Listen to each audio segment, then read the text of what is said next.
एक तरफ अमेरिकी राष्ट्रपति डोनाल्ड ट्रंप लगातार भारत पर निशाना साध रहे हैं, तो दूसरी तरफ भारत अमेरिकी साझेदारों के साथ एक बड़ा ट्रेड डील करने जा रहा है।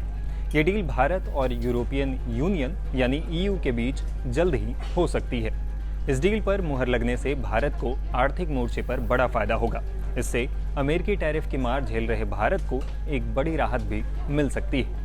गुरुवार की रात इस डील को लेकर एक बड़ा डेवलपमेंट सामने आया है। दरअसल यूरोपियन कमीशन के अध्यक्ष उर्सुला वॉन डेर लेयन और यूरोपियन काउंसिल के अध्यक्ष एंटोनियो कोस्टा ने प्रधानमंत्री नरेंद्र मोदी से फोन पर बात की।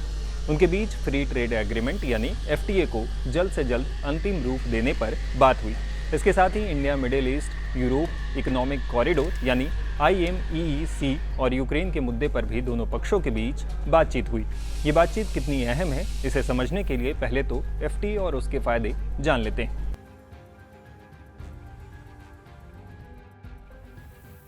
एफटीए यानी फ्री ट्रेड एग्रीमेंट नाम से ही साफ है कि ये मुक्त व्यापार समझौते की बात करता है। इसका इस्तेमाल दो पक्ष आपस में आसानी से बिजनेस करने के लिए करते हैं। इसके तहत दोनों पक्षों के बीच व्यापार किए जाने वाले ज्यादातर सामानों पर इंपोर्ट ड्यूटी यानी आयात शुल्क को या तो समाप्त ही कर दिया जाता है या फिर कम कर दिया जाता है। अगर ईयू और भारत के बीच एफटीए पर बात बन जाती है तो readymade garments, pharmaceuticals, steel, petroleum products और इलेक्ट्रिकल मशीनरी जैसे भारतीय एक्सपोर्ट्स यूरोपीय यूनियन के मार्केट में ज्यादा कम्पिटिटिव बन जाएंगे।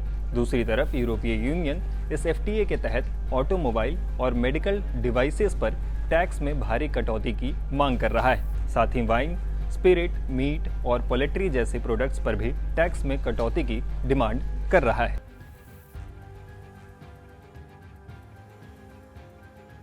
अब एफटीए को लेकर पीएम मोदी से यूरोपीय नेताओं की अहम बातचीत हुई। इस बारे में दोनों पक्षों ने सोशल मीडिया प्लेटफॉर्म एक्स पर भी जानकारी दी है। प्रधानमंत्री मोदी ने इस बातचीत के बारे में जानकारी देते हुए कहा, यूरोपीय काउंसिल के अध्यक्ष एंटोनियो कोस्टा और यूरोपियन कमीशन के अध्यक्ष उर्सुला वॉन डेर लेयन के साथ मेरी बहुत ही सार्थक बातचीत हुई।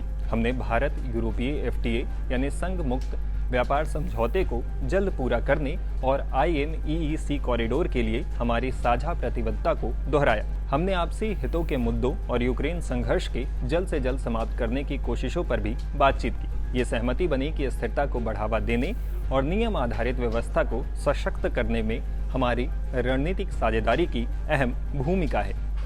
वहीं पीएम मोदी से हुई बातचीत को लेकर जानकारी देते हुए यूरोपीय काउंसिल के अध्यक्ष एंटोनियो कोस्टा ने एक पोस्ट में लिखा, हमें प्रधानमंत्री नरेंद्र मोदी से बातचीत करने का मौका मिला।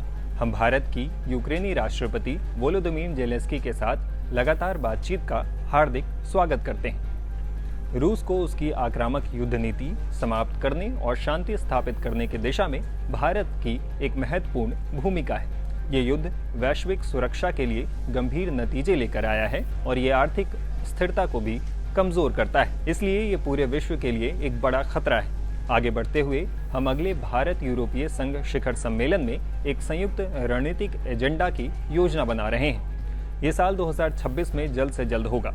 हम साल के अंत तक मुक्त व्यापार समझौते यानी एफटीए की बातचीत को पूरा करने के लिए भी पूरी तरह से प्रतिबद्ध हैं।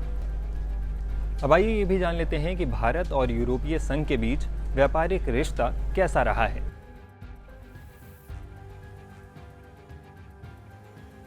बीते एक दशक में भारत और यूरोपीय संघ के बीच ट्रेड में 90% की बढ़ोतरी हुई है। वित्त वर्ष 2023-24 में यूरोपीय यूनियन के साथ गुड्स में भारत का बायलैटरल ट्रेड यानी द्विपक्षीय व्यापार 137.41 बिलियन डॉलर तक पहुंच गया। इसमें एक्सपोर्ट 75.92 बिलियन डॉलर का रहा और इंपोर्ट 61.48 बिलियन डॉलर का रहा।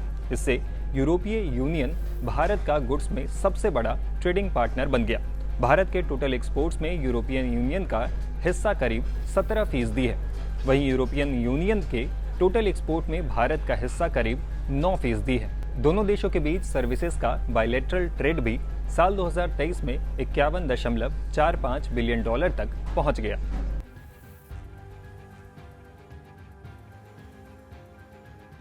अमेरिका ने भारत पर 50% का टैरिफ लगाया है।